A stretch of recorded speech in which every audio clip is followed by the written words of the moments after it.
बहुत बहुत आभार सुमन भैया का।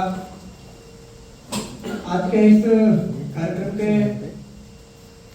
यशस्वी अध्यक्षता कर रहे परम आदरणीय प्रोफेसर उमापति दीक्षित जी, आज के इस कार्यक्रम के मुख्य अतिथि से सुशोभित कर रहे वरिष्ठ साहित्यकार प्रोफेसर अवधेश अवस्थी जी, आज के इस कार्यक्रम की विशिष्ट अतिथि आदरणीय डॉक्टर मधु चतुर्वेदी जी, आप सबके मैं चरणों में प्रणाम करता हूँ।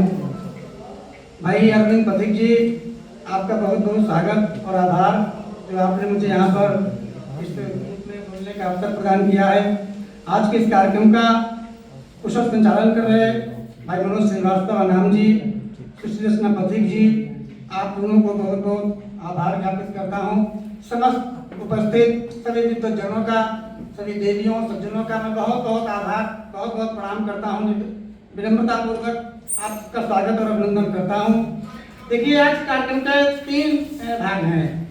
एक है पंडित राम प्रसाद बिस्मिल का स्वतंत्रता संग्राम में क्या योगदान है, इस पर कुछ विचार व्यक्त करने हैं। दूसरा, साहित्य सप्तक का क्या कहना चाहिए विमोचन हुआ है और वंशीधर शुक्ल में विशेषांक हुआ है। हम इन तीनों में एक रुकता रखते हैं। कैसे रुकता रखते हैं? पंडित वंशीधर शुक्ल क्रांति के लिए जाने जाते हैं, अग्रणी उनका नाम है, प्रत्येक कवि और शायर उन्होंने पूछा है। आज पूछते हैं सरकार चाहे जो करे, राजनेता क्या कर रहे हैं, उससे हमारा लेना नहीं है, लेकिन विश्वास के साथ कहता हूँ कोई भी कवि शायर किसी भाषा का ऐसा नहीं हुआ है जो बिस्मिल को पूछता न हो। तो जब तक हमारे साहित्यकार हैं, शब्द हैं, माँ वाणी की कृपा है, तब तक बिस्मिल सबके हृदय में रहेंगे और हम रखते रहेंगे। और बिस्मिल ने अपना शरीर त्यागा है 1927 में और 1928 में खूनी पर्चा से एक कविता छपती है बिना किसी नाम के। गणेश शंकर विद्यार्थी के में मिलन होता है आदरणीय वंशीधर शुक्ल जी का और 1928 में वो खूनी पर्चा छपाते हैं, उन पर नाम नहीं लिखा जाता है और पर्चा पूरे देश में बांटा जाता है और अंग्रेज हुकूमत कभी पता नहीं लगा पाई रचना लिखी किसने है। और उस खूनी पर्चा से 1928 से स्वतंत्रता संग्राम में वंशीधर शुक्ल जी अवतरित हो गए। तो ऐसा लगता है जैसे एक क्रांतिधर्मा कवि यहाँ से निकला तो दूसरा क्रांतिधर्मा कवि अवतरित होकर के और संग्राम में कूद पड़ा। वंशीधर शुक्ल को साहित्य के लिए जाना जाता है, लेकिन बता दें 7 बार जेल गए हैं और आजाद भारत में भी 2 महीने के लिए जेल उन्होंने आपातकाल में लिखी। नसबंदी की कविता उनकी इतनी, नसबंदी बंद करो विरोध में कविता उनकी यदि 30-40 पेज की जिसमें छप नहीं सकती थी, उस कविता लिखी, जेल जाना पड़ा, जेल गए, निंदा करनी निंदा करी।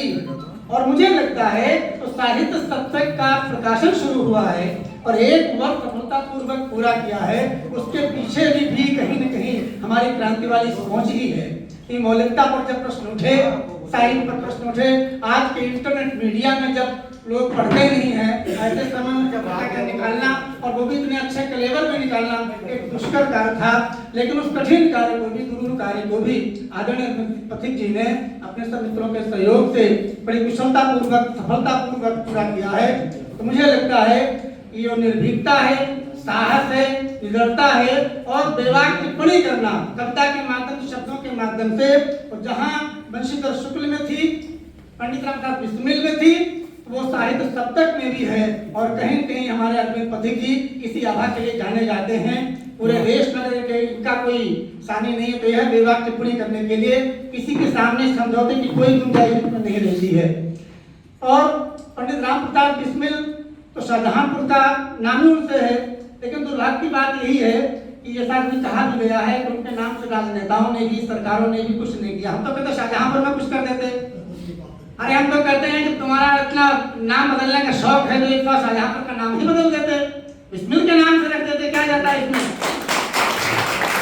लेकिन उन्हें कुछ करना ही नहीं, बिस्मिल पाठ्यक्रम में है ही नहीं, बिस्मिल के बारे में कोई जानते ही नहीं। बिस्मिल की आत्मकथा को सर्वश्रेष्ठ आत्मकथा कहा गया है। सबसे बड़ी बात ये नहीं है, सबसे बड़ी बात ये है आत्मकथा उन्होंने जेल में लिखी, उन्होंने भी जेल में लिखी थी और अशफाकुल्लाह खान ने भी जेल में लिखी थी। जो जेल में रहते हुए भी शब्द चल रहे हैं, उस कथा को भी आपने कोर्स में नहीं रख पा पाया, किसी के पाठ्यक्रम में नहीं रख पा पाया। अरे पाठ्यक्रम में रखते, उस पर शोध होते, उस पर पीएचडी होती, चेतना मिलती, जागृति फैलती, लेकिन कोई काम सरकारी माध्यम से किसी भी स्टेट में, केंद्र में नहीं किए गए। ये निश्चित चिंतनीय विषय है। लेकिन चलिए, अगर हम लोग रहे हैं, अपना साहित्य क्रम जारी रहा है अनवरत रूप से, तो कहीं कहीं हो सकता है दिशा में भी मार्ग खुल जाए। अगर साहित्य सप्ताह का प्रकाशन हो सकता है तो कभी हो सकता है आत्मकथा भी कोर्स में रख ली जाए और उस पर भी शोध कार्य होने लगे। पंडित राम प्रसाद बिस्मिल ने जिस गरीबी को, जिस अपने असहाय अवस्था को जिया है, बचपन से लेकर उनकी आत्मकथा को पढ़िएगा, ऐसे तो शब्द पढ़े हैं, लिखे हैं, अगर आप पढ़ेंगे तो निश्चित आंसू निकलने लगेंगे। और क्रांति तो उन्होंने घर से शुरू कर दी थी और उसको आगे बढ़ाया। वो HRA संगठन बनाया था उन्होंने, हिंदुस्तान रिपब्लिक एसोसिएशन का, और उसके तहत काकोरीकांड हुआ, सब उससे आप लोग परिचित हैं। उसके बाद में उनको भी फांसी हुई, लाहिड़ी जी को फांसी हुई, अशफाकुल्लाह को भी फांसी हुई और कुछ को फांसी हुई। एक को फांसी 17 सितंबर को दे दी गई, लेकिन बाकी 3 को 19 को दी गई। डरे हुए इतने थे, अंग्रेजी हुकूमत वाले सबको अलग अलग दी गई फांसी। लेकिन फांसी के वक्त पर भी उनके चेहरे पर मुस्कान थी और उन्होंने लिखा था कि हे ईश, भारतवर्ष में शतबार मेरा जन्म हो। सब देखिएगा, कितने मौलिक कविता है। हे ईश, भारतवर्ष में शतबार मेरा जन्म हो, कारण सदा ही मृत्यु का देशोपकारक कर्म हो। बिस्मिल जाने के बाद भी हर बार भारतवर्ष में जन्म लेकर के और फिर क्रांति धर्मा करने के लिए उन्होंने लिखा है। और मैं चाहता हूं, मैं जानता हूं निश्चित रूप से कहीं कहीं के रूप में कोई कोई क्रांतिकारी देश में प्रतिनिधित्व लेता रहा है और काम करता रहा है। ऐसे पंडित बंशीधर शुक्ल, पंडित रामप्रसाद बिस्मिल जी को मैं बहुत बहुत प्रणाम करता हूं। बाकी बंशीधर शुक्ल जी का साहित्य आपके सामने है। बंशीधर शुक्ल जी बहुत ही मुंहफट थे, बेबाक गाने के लिए जाने जाते थे, समझौते नहीं करते थे, डरते नहीं थे। मैंने रमई काका के बड़े बेटे आदरणीय प्रोफेसर सेवानिवृत्त हो चुके हैं और त्रिवेदी से भेंट वार्ता की थी, तो प्रसंग सुनाने लगे। एक बार वो मुख्यमंत्री जी से मिलने गए थे। उस समय मुख्यमंत्री जी डॉक्टर संपूर्णानंद जी थे और गवर्नर थी पंडित विजयलक्ष्मी पंडित जी, गवर्नर थी। लोग गवर्नर हाउस में मिलने गए थे, राज्यपाल हाउस में, तो वहां वो भी पहुंच गए। उनको ये कहा गया कि आप थोड़ा वेट कर लीजिए, मुख्यमंत्री जी राज्यपाल से मिलने गए। वो करीब 2 घंटे वेट करते रहे।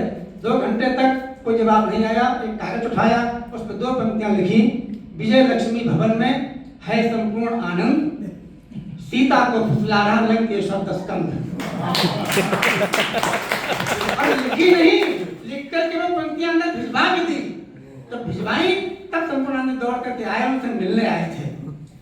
स्वतंत्रता संग्राम में जिस कांग्रेस के साथ नेहरू जी की उन्होंने बहुत प्रशंसा में गीत लिखे हैं, लेकिन जब भारत आजाद हुआ और कांग्रेस का जो भी चीज देखी, हुकूमत देखी, नाराज हुए, तो सीधे सीधे लिखने लगे। उनको बहुत तरीके से लिखा वो नेहरू साहब धाम। और विनोबा भावे ने जब भूमि दान की चलाई थी आंदोलन, भू आंदोलन, तो पंडित शुक्ल जी ऐसे कवि थे जिन्होंने पहले लिखा तो हठी विनोबा सुनो, भूमि का दान नहीं होता है। एक कविता वो पढ़ने वाली है, बहुत लंबी कविता है। हठी विनोबा सुनो, भूमि का दान नहीं होता है। भूमि को 5 तत्व का अंत बताया, दान करने की विधि नहीं बताई।